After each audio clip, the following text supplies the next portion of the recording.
Since the beginning of recorded history, the human race has been at war.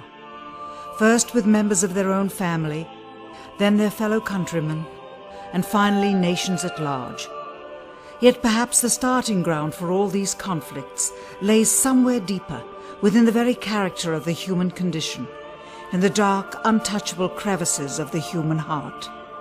It is said that the first iniquity of free will began even before the maiden pilgrimage from the embryo, preceding the very creation of the earth itself, in the forelife of souls in the heavenly realms.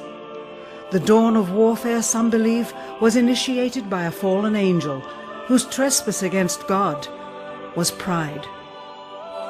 In ancient Babylonia, in an age so long ago that the exact millennium remains in question, the Tower of Babel began construction. It was to be the single greatest achievement of the human race.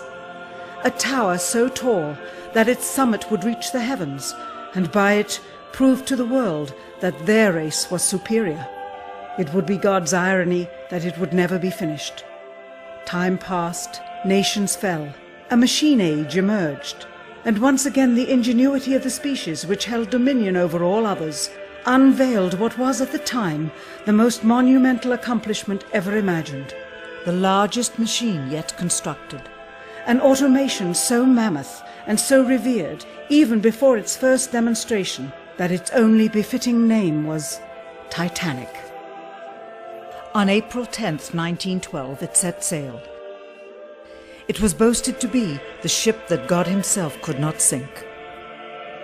It would be God's irony that the very element that was meant to keep it afloat would cause it to sink. Water, frozen water, in the form of an iceberg.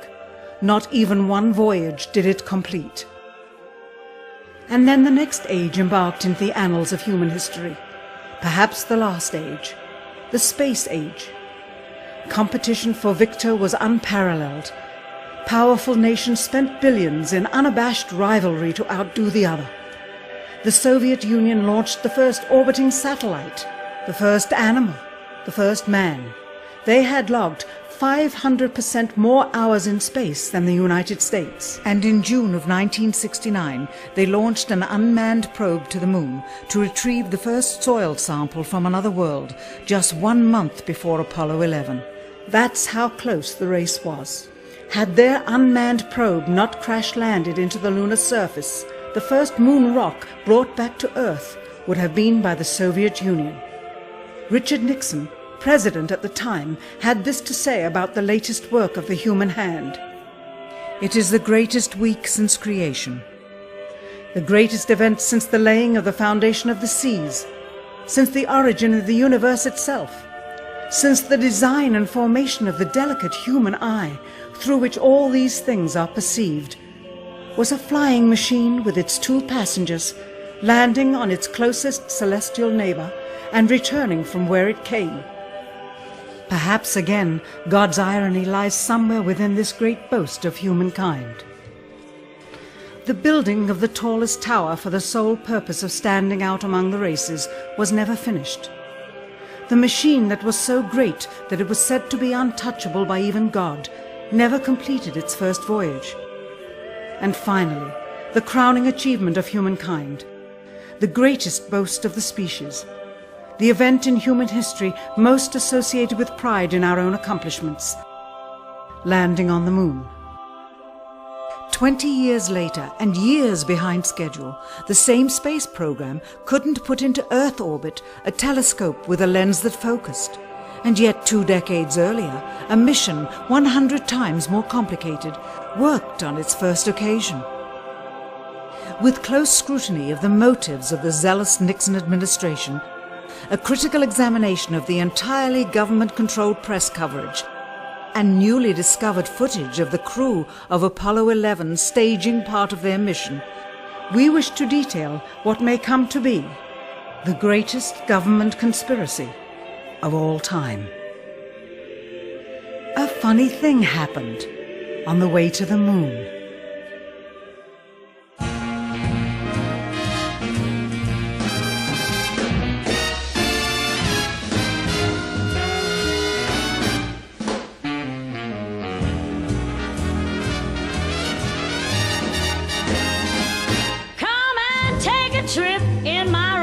ship. We'll have a lovely afternoon, kiss the world goodbye, and away we'll fly. Destination moon. We'll travel fast as a light till we're out of sight. The earth will be like a toy balloon. Oh, what a thrill you'll get riding on my jet. A destination moon.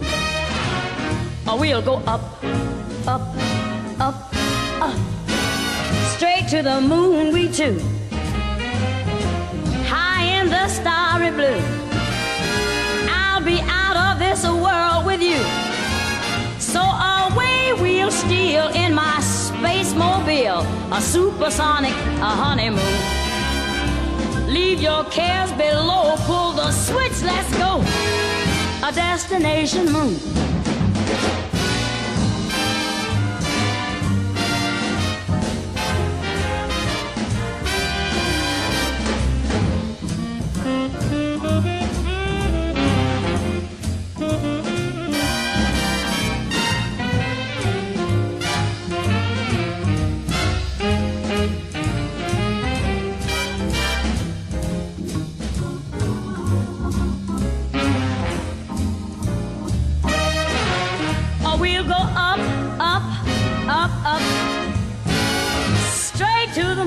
Too. We'll be high in the starry blue. I'll be out of this world with you. So away we'll steal in my jet mobile, a supersonic, a honeymoon. Leave your cares below, pull that switch, let's go. Destination. We're flying high up in the sky. Destination moon.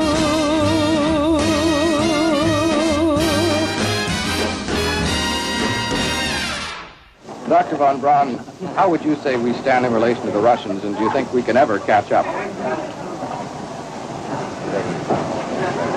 I'm convinced that in the space field, the Russians are ahead of us, particularly in large weightlifting capability. And that at the moment, the problem is not so much to catch up, but first build up the working speed that they have already demonstrated. After we are running as fast as they do, there's still a considerable gap to close, and only the future will tell whether we'll manage to close that gap. We cannot and will not ever get into this race as we should, so long as all of our objectives are short-term objectives. We've got to have no finite end to our objectives. The end of our objectives should be as far as we can see at any given time. But right now, we need a 10 to 12-year program that has as its ultimate goal the manned domination of space. And if we don't, we're going to be in trouble. I believe that this nation should commit itself to achieving the goal before this decade is out of landing a man on the moon and returning him safely to the earth. We must assure our preeminence in the peaceful exploration of outer space, focusing on an expedition to the moon in this decade. T-minus 60 seconds and counting. We passed T-minus 60. 55 seconds and counting. Neil Armstrong reported back when he received the good wishes. Thank you very much. We know it will be a good flight. Good luck and Godspeed. 40 seconds away from the Apollo 11 liftoff. All the second stage tanks now pressurized. 35 seconds and counting. We are still go with Apollo 11. 30 seconds and counting. Astronauts report it feels good. T-minus 25 seconds. 20 seconds and counting. T-minus 15 seconds. Guidance is internal. 12, 11, 10, 9. Ignition sequence start. 6.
Unbeknownst to the citizenry, high above the Earth, beginning at an altitude of 1,000 miles and extending an additional 25,000 miles, lay lethal bands of radiation called the Van Allen radiation belts. Every space mission in history with humans on board, from both the United States and Soviet Union, from the first in 1961 to the present, has been well below this deadly radiation field. Mercury, Gemini, Soyuz, Skylab, the Space Shuttle, all maintained altitudes well below 1,000 miles. All except Apollo. The more experienced Soviets spent 100 hours in space for every 20 hours of the US. In order to survive the hour-and-a-half journey through this radiation field necessary to reach the moon and return, solid lead shielding between the astronauts and the exposure outside would be required. The mammoth Saturn V rocket used by Apollo was already 35 stories tall and weighed as much as a battleship. To add additional tonnage in the form of a lead barrier completely surrounding the crew members would have made it impossible for the vehicle to get off the ground. That is why the Soviets, though more advanced, only sent an unmanned probe to the moon. The Apollo spacecraft's narrowest shielding was less than 1/8 of an inch of light aluminum. In 1998, the Space Shuttle flew to an altitude of 350 miles, one of its highest altitudes ever, hundreds of miles below the beginning of a field of radiation that was so severe that the astronauts inside of their shielded spacecraft and inside of their shielded spacesuits saw flashes of light with their eyes shut that they described as shooting stars, due to radiation penetrating first the shuttle's shielding, then their spacesuit shielding, then their skulls, and finally the retinas of their closed eyes. As a result, CNN issued the following report noting NASA's unpredicted surprise. The radiation belt surrounding Earth may be more dangerous for spacewalking astronauts than previously believed. Scientists say the phenomena known as the Van Allen belts can spawn killer electrons when the Earth's magnetic field changes. These electrons that are being studied could have an important effect, not only on satellites, which has happened in the past, but could also affect the astronauts by creating large doses of radiation that could influence their health. The electrons can penetrate through various materials, including spacesuits, and can pass through, in fact, the walls of the space station, and can create high charges deep inside of these objects. President Kennedy, a man of political, not scientific background, set the irrevocable goal of landing a man on the moon by the end of the 1960s, just days after America's first astronaut had spent a mere 16 minutes in space, not even achieving a single orbit around the Earth. We choose to go to the moon in this decade and do the other things, not because they are easy, but because they are hard. We take an additional risk by making it in full view of the world. But as shown by the feat of astronaut Shepard, this very risk enhances our stature when we are successful. The technology necessary to launch the massive Saturn V rocket and an intercontinental ballistic missile is 95% similar. When the Soviet Union launched mankind's first satellite, Sputnik, in 1957, there was grave concern that they had mastered space ahead of the United States and might use this advantage to launch a first nuclear strike from an orbit high above North America. When they also put the first animal in space, then the first man in space, then achieved the first spacewalk, the first crew of 3, and the first ever of 2 simultaneously orbiting spacecrafts, concern turned to fear and then horror as America watched their communist enemy achieve all these firsts with no hope in sight of ever catching up. President, a member of Congress said today that he was tired of seeing the United States second to Russia in the space field. I suppose he speaks for a lot of others. What is the prospect that we will catch up with Russia and perhaps surpass Russia in this field? However tired anybody may be, and no one is more tired than I am, it is a fact that it's going to take some time, and I think we have to recognize it. They secured these large boosters which have led to their being first in Sputnik and led to their first putting their man in space. We are, I hope, going to be able to carry out our efforts with due regard to the problem of the life of the man involved this year. But we are behind. If it was impossible to better the Soviets in the space race, which was really a race of technological armaments, what could be done? How could America offset the threat of superior weaponry? Throughout the history of rivalry and war, astute generals of lesser armies than their counterparts have used deceit and misinformation as a method to achieve victory. In World War II, for example, columns of inflatable tanks were placed at locations afar from Normandy to draw German forces away from the real location of invasion. The Star Wars missile defense program rigged tests to make it seem more advanced than it really was. That's the conclusion of the General Accounting Office. The aim was to fool the Soviet Union about US military readiness during the Cold War.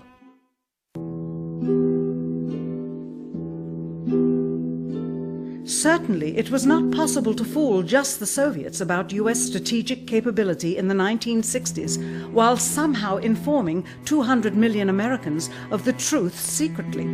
In order for them to believe the United States had the capability to go to the moon, everyone would have to believe it. Furthermore, the pride of a nation was at stake, and the goal of a martyr, not to mention the growing unrest domestically of a government throwing tens of thousands of lives away in a foreign war riddled with contradiction and ambiguity. In addition, the Apollo program had already spent billions of dollars. If it failed to achieve its goal with such an investment, it would indeed be a large and bitter pill for the taxpayers to swallow. The cost of the program, whose sole goal was to be the first to plant a flag on the lifeless rock just outside the Earth, if adjusted for inflation to the 21st century, was $135 billion. With a profit margin of just 7%, this would be equal to over $9 billion profit going to the privileged contractors chosen by their friends at NASA. If the machinery was in fact only achieving Earth orbit, as other earlier missions had already done, then the completion and functionality of the other components would not have been as important, and even more profit would have been made. $135 billion could feed 2 million people for their entire lives. It could also buy 2 million two-bedroom houses. Yet how could such an undertaking be kept secret, and for such a long time? To the latter, one needs only to remember that an unsolved riddle, 6 years older, the assassination of President Kennedy, still daunts the minds of the vast majority of Americans. As a parent of a conspiracy, as his assassin being assassinated himself, the truth of the matter has still escaped history. In keeping a secret of the magnitude of the Apollo missions being fraudulently created, one turns to the Manhattan Project for comparison. Surreptitiously building the first nuclear bomb during the early to mid-1940s involved 129,500 people over a 3-year period. Yet the secret did not get out. A quarter century later, the art and technology of espionage inevitably improved, narrowing dramatically the number of players in the know of a large clandestine operation. Just 1 year before the first mission to the moon, NASA launched the Tetra satellite, specifically designed to simulate flight data coming from the moon, so that the ground crews could rehearse the landing, much as the astronauts did in their own simulations.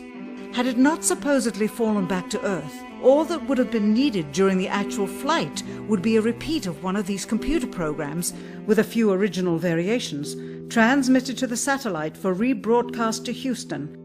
Scores of computers and their deceived operators on the ground would then receive prearranged information, including the alleged location, altitude, and fuel consumption of the spacecraft, as if it were descending to the moon's surface. If the Soviets tried to find the actual location of an Apollo crew in the hundreds of thousands of miles surrounding the Earth and the moon, it would be tantamount to trying to find a rowboat in the Atlantic Ocean. The fact that the Apollo program was so departmentalized, with various construction and test sites around the country, meant that only a few people saw the whole picture. And for the first time ever, there was no independent press coverage of such an historical event. Whatever pictures and sound were distributed to the public were strictly controlled and previewed by the federal government. They were then disseminated unchecked until this hour. For who would realize that the unthinkable was not only possible, but absolutely true?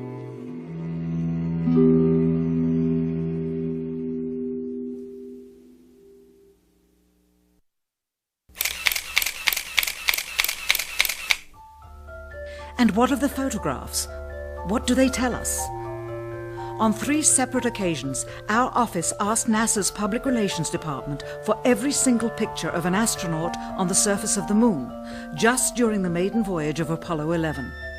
Many duplicates were sent.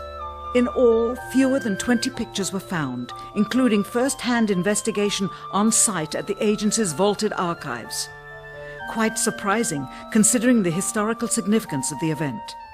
These very photographs are the same ones circulated year after year on anniversary commemorations. It is estimated that in just the first 60 minutes on the Moon, motivated by the tenuous nature of the circumstances, many more exposures could have been expediently taken. Also surprising is the scarcity of photographs of the mission's chief pioneer, Neil Armstrong.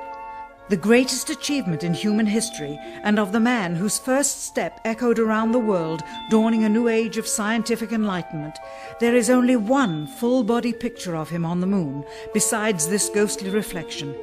This one, taken by an automatic camera mounted on the side of the lunar module. Perhaps he feared liability, should the whole conundrum later become unraveled. Perhaps he has forgotten that he attested to the authenticity of the event with his signature on this plaque engraved by the federal government.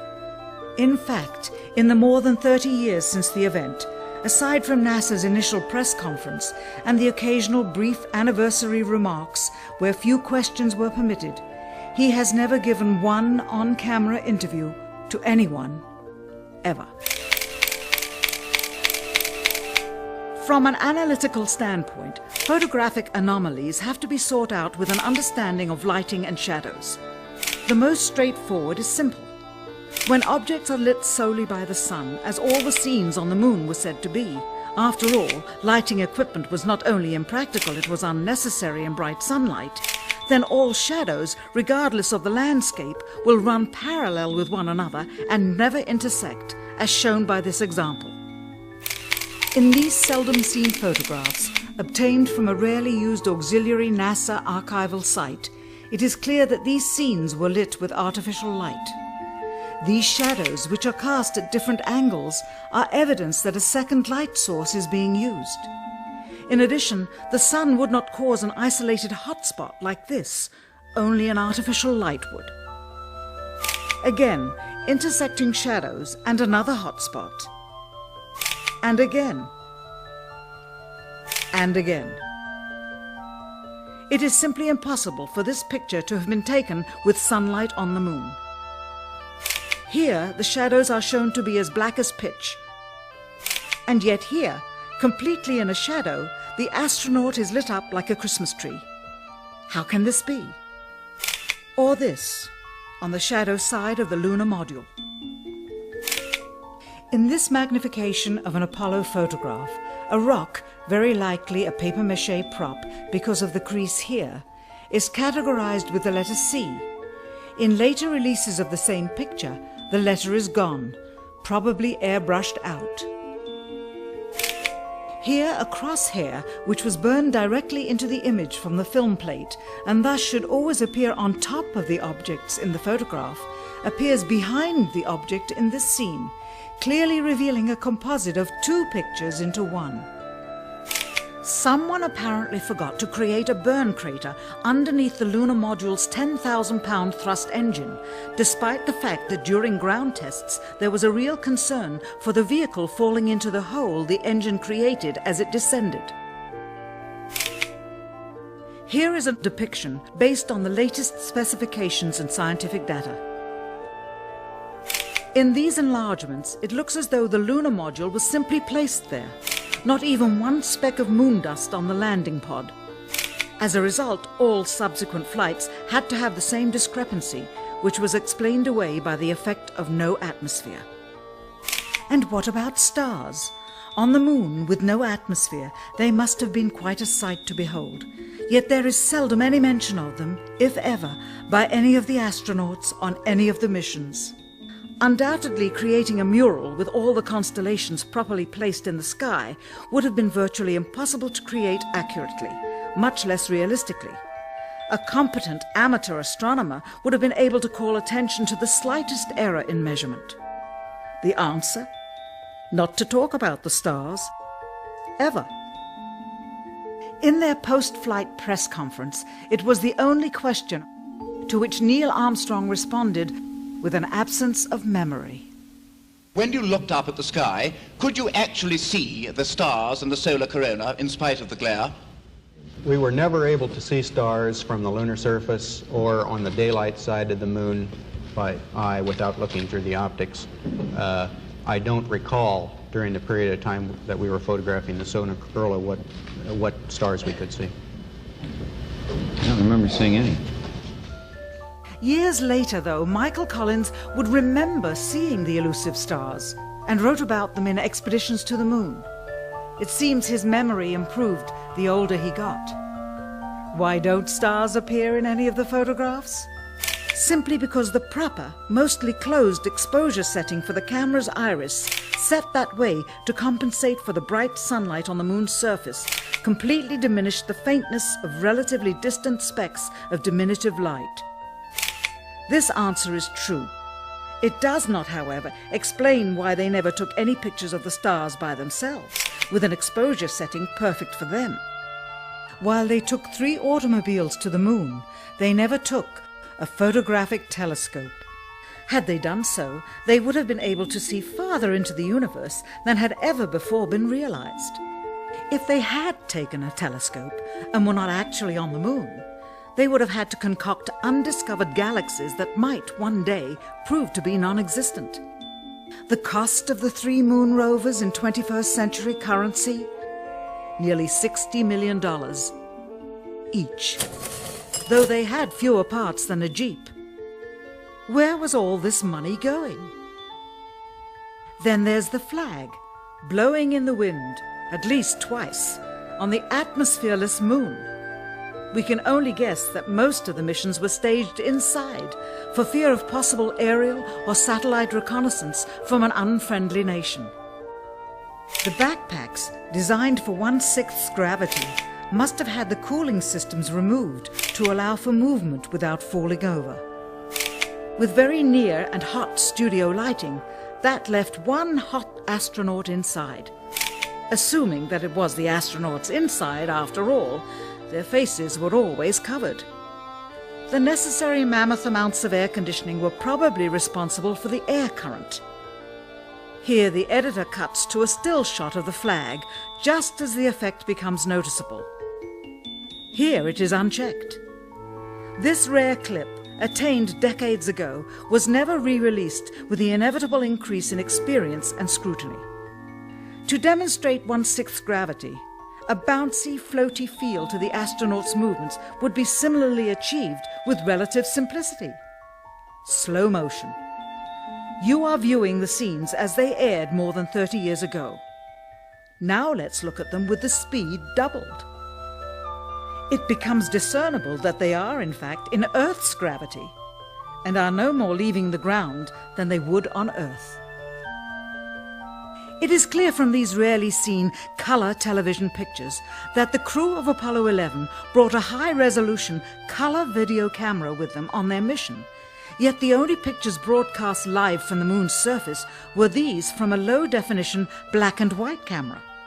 In fact, the networks complained because in addition to this, they were forced to shoot the images, second generation, off of a projection TV of the technology of 30 years ago, and were not even allowed to take a direct feed, which further degraded the quality and clarity of the images. Perhaps this was precisely what NASA and the federal government had in mind. After all, it was a first, regardless of where they were. Better to open up their debut mission with fuzzy pictures and numerous blackouts, rather than show too much revealing detail of a false scene that was yet unproven.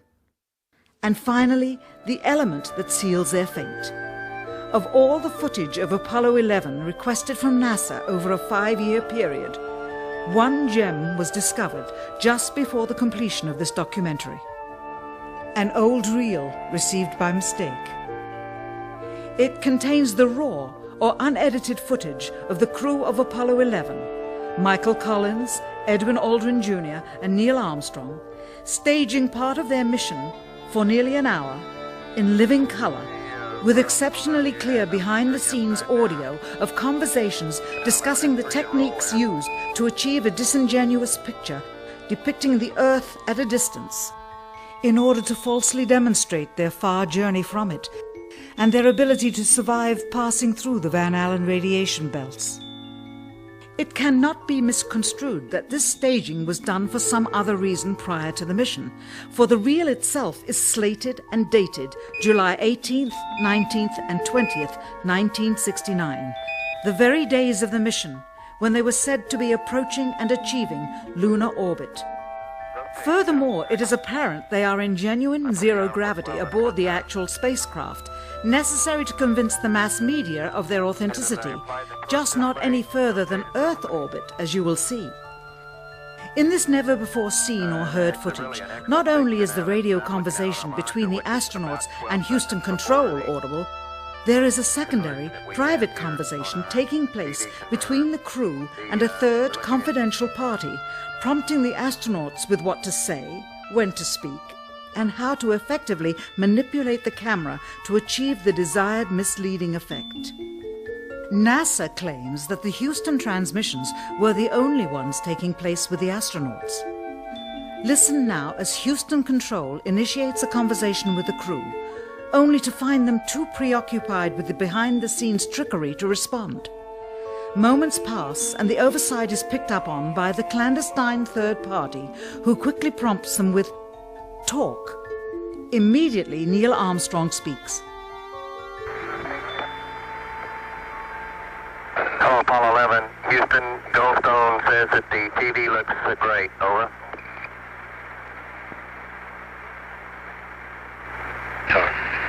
Okay, Roger.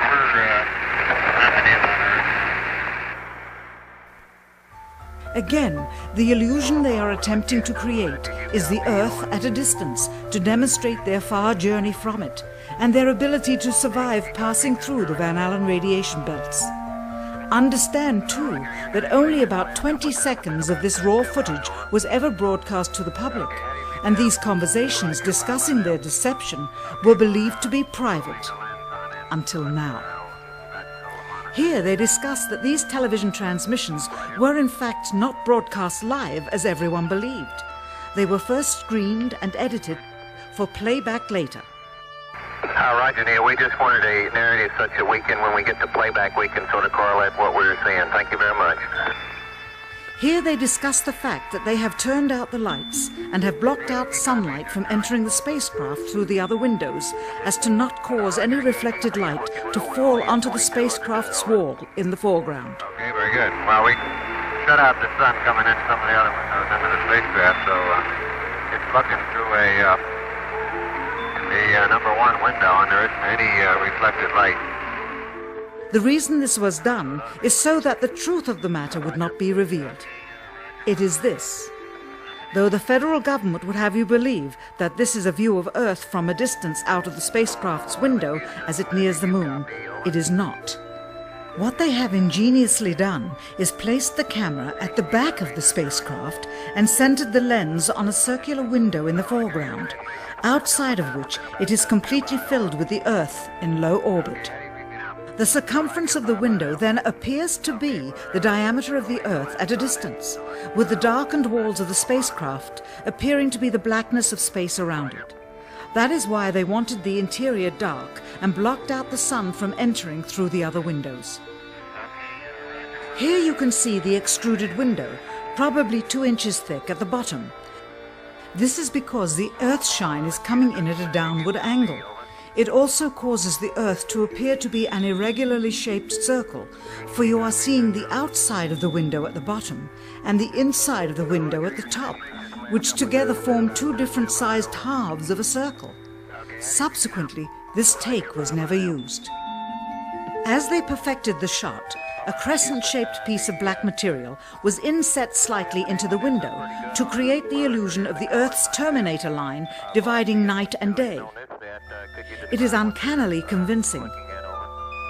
During this segment, intended to be edited and played back later for the worldwide television audience, dated July 18, 1969, Neil Armstrong condemns himself as he states that he is 130,000 miles out, or halfway to the moon, as the NASA flight log also states on this date, when he is in reality in low Earth orbit of a few hundred miles.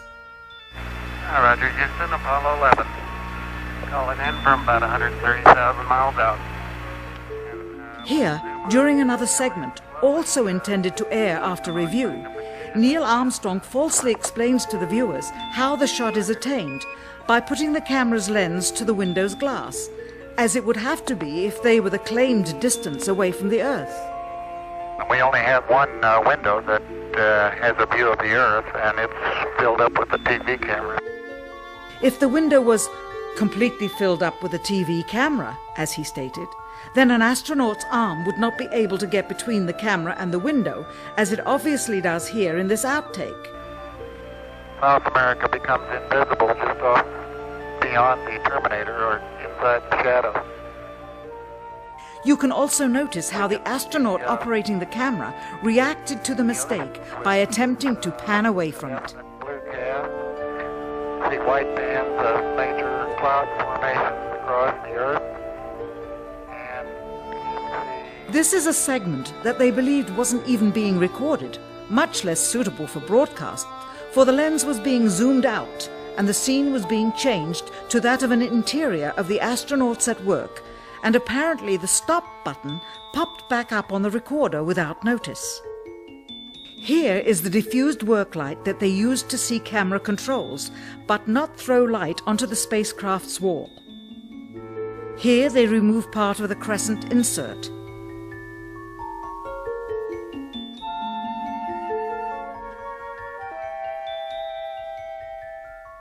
Finally, the iris is opened up and you can see the real location of the camera and the very bright and near Earth out the window. Here is the slate for the 19th of July, and the same shot of trickery on the 19th of July, and then the 20th, and the same misleading shot on the 20th. Later that evening, they were said to be walking on the moon. How can this be when they were in Earth orbit only 9 hours earlier, and the moon is some 3 days' journey away? Furthermore, if they genuinely went to the moon, why would they be faking any part of it? Why this trickery with the window? By faking being halfway to the moon, it becomes apparent that they did so because they could not even go halfway. It thus confirms that the stumbling block to their success was the lethal radiation of the Van Allen radiation belts. Since the same equipment was used on the subsequent missions in the 40 months that followed, none of them could have gone to the moon. They only increased their proficiency at staging them. When some TV viewers of the second manned mission to the moon telephoned the networks complaining that reruns of I Love Lucy were being interrupted, it became clear that for the taxpayers, once was enough. But it wasn't enough for the government and contractors. Billions of dollars of pure profit went with each return. How coincidental that the following mission would have the element of life and death jeopardy. Apollo 13. Now the public would take going to the moon more seriously and be reconnected with the drama. We now realize that perhaps the reason Neil Armstrong has never given an on-camera interview is because he doesn't want to lie anymore. What threats may have been made upon such honorable men or their families to possess their reluctant cooperation and later ill feelings towards perpetuating this still darkened hour in American history?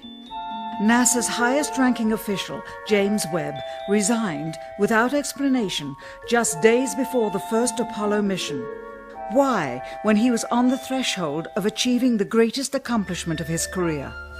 All 3 Apollo 11 astronauts also resigned shortly after their return.